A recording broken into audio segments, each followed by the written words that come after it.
Big Deal Questions is a day in which we are going to take on the tough questions. No question is off limits is a turn of phrase that we use around here at rzim Canada. No question is off limits. So as Matt said, if there is a question that maybe you might even be embarrassed about or ashamed of asking, we want to encourage you today to let that question come up for air. Because no matter how far you bury a question, there will be a point at which that question will come up for air. And today we want to say this is a safe place to ask that question, whether it be in an open setting like this or in the chat rooms or in the breakout seminars. Ask the question. You know, I love that Jesus Christ never discouraged asking questions. Christianity is all about asking the tough questions.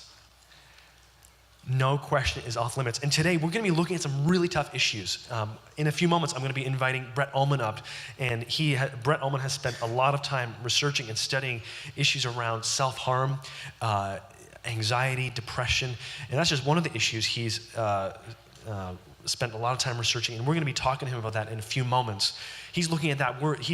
In one of his breakouts, he's going to be looking at the challenges around pornography. Michelle Tepper, we have her speaking on why does God allow bad things to happen? Later on, she's going to be talking about around challenges on the issue of sex and relationship. Logan Gates, another rzim top shelf speaker, he's going to be talking about the question, can we trust the Bible? Tim Barnett, he's going to be addressing in his breakout seminar, do science and faith, do they go together or are they actually against each other? We have him earlier on in the day speaking about, is there only one religion or actually, what path does lead to God?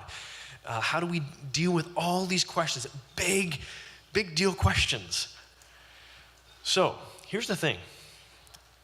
There's an assumption in that whole idea, our firm conviction that we should be asking questions. And the conviction is this: there are answers to the questions.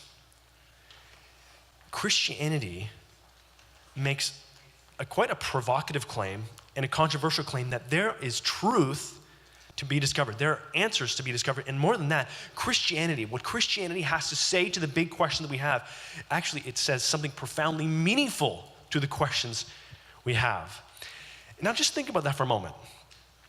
Because that's controversial. When we start talking about answers, when we start talking about truth, you and I, we live in a strange cultural moment right now.